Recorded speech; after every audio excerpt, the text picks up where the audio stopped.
Okay, time for a new alcohol marker review. This one is the Studio Series by Peter Pauper Press, and I have a 24 set as well as a 6-piece skin tone set, which to my knowledge is all of the colors available in this line. I was scrolling through Amazon and came across them, and they were very inexpensive, so I figured I would give them a go. So we'll start as usual with the swatches. Not sure why I forgot to write swatches like I usually do, but regardless, we're apparently skipping that and just swatching the colors. Like the Crayola blending markers, there is a pretty limited palette here, but at least there is a set of skin tones, which makes this set a little more versatile than the Crayola. However, I noticed something when swatching. Right out of the packaging, some of the tips were frayed or in the process of fraying. I don't know if this is just an older set that's been on the shelf for a while, or if these are factory defects or what, but that wasn't particularly encouraging, especially since these were still packaged, so they weren't used. It means either the tips came defective from the factory or will break down just by sitting there not being used. Anyway, next is the bleed test, which these did well with. They only needed one cardstock backing sheet. I didn't even see any ghosting through onto the lower one, so that was great. Blendability was okay.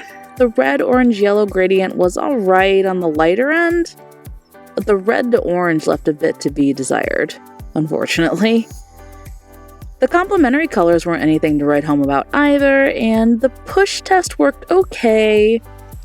The light blue did lighten the dark gray, but not enough that you could really see the blue in the lightened area, so it moved the ink, but it didn't really deposit the lighter color as well. As for reactions, the colorless blender did much the same as the push test. The alcohol actually made a cool distortion in the beginning, sort of like tie-dye, but that mellowed out as the inks dried, so it was much less impressive. The acetone made some cool cloudy effects that I really liked, though they aren't as intense as, say, the Uchida La Plume were with alcohol. And interestingly, the water also had a lightening effect.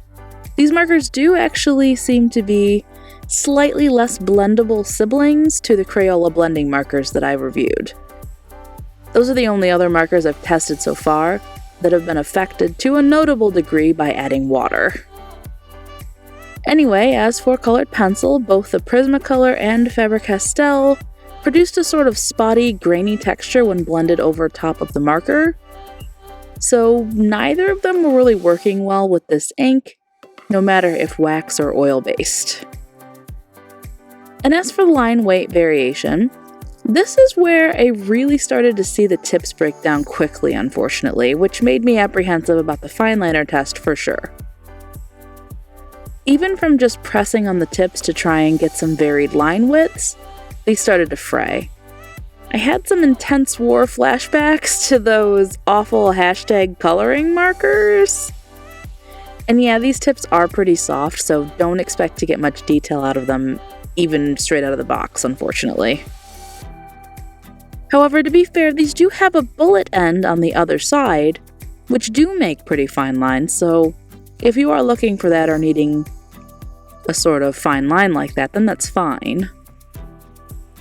And with all that out of the way, it was on to the last test, the Fineliner test.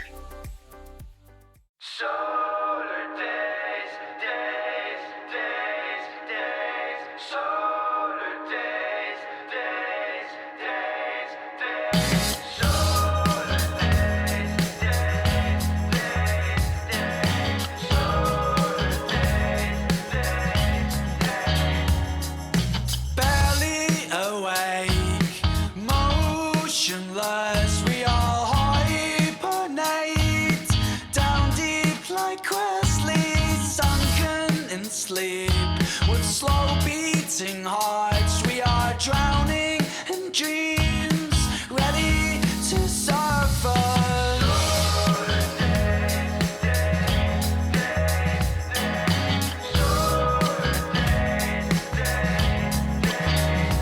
We are losing our ways, wasting away.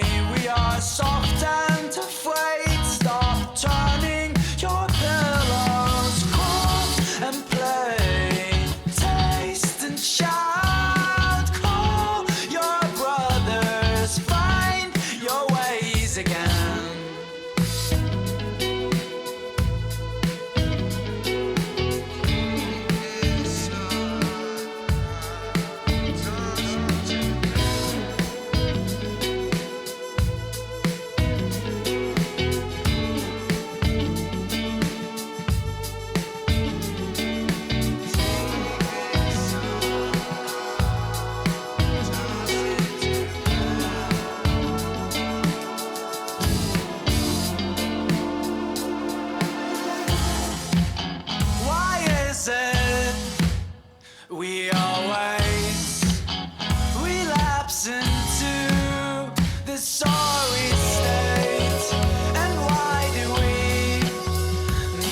sleep.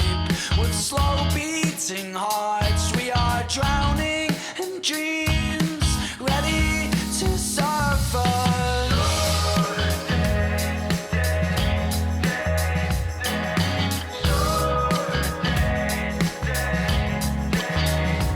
We are losing our ways, wasting away. We are soft and afraid. Stop turning your pillows, crawl and play, taste and shout. Call your brothers, find your ways again.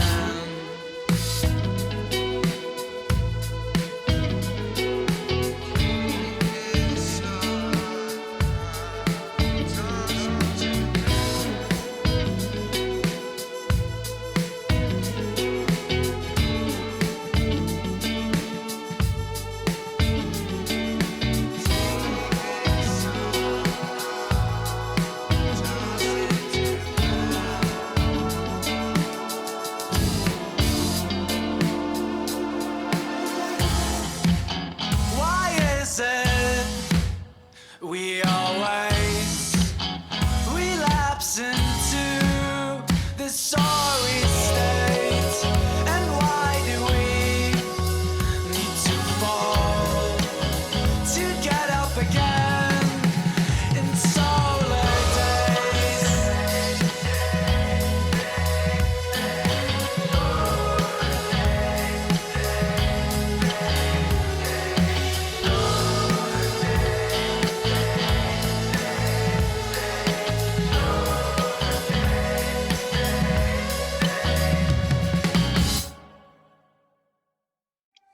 As you can see, we have Edward Elric from FullMetal Alchemist, one of my favorite anime. And of the 8 fineliners I tested, I was surprised to find that the only one that smudged was actually the Faber-Castell. So all 7 of the others are fine for inking beforehand, as long as you wait the customary hour before coloring over it, or at least that's what I test. I always wait an hour after I ink before I erase and color. However, we have to talk about these tips. They ended up soft and fuzzy frayed, especially the skin tone and the red, which I used a lot on this piece. It was similar to what happened when I reviewed the Darice Studio 71 markers and colored Midna for the Fineliner Test. By the end of the picture, I needed to use the opposite end of the marker if I needed to make some small details with the colors I'd used a lot, rather than use the brush tip. These also bled a lot. Not through the paper, but across my lines. I went through with my white Uni Posca for highlights to try and mask the worst parts, but the ink definitely laid down very heavily and traveled kind of wherever it wanted, which was super annoying. The worst part was the gray bleeding into the gold buckle on his automail. It bled so badly, it almost looks like it was supposed to be a shadow or something on the buckle, but nope, it was just the ink moving over where I didn't want it. Yeah, unfortunately, it seems like these markers wouldn't really hold up past one illustration, and the ink formula isn't that great either, so if you were looking for some cheap one-time use markers, I have better options on my channel and my alcohol marker reviews list. Don't waste your time with these. I will still put up my rating cards at the end, so stay tuned for that. Please like if you like alcohol marker reviews, subscribe for more art and creative content, and until next time, I'll see y'all later. Bye!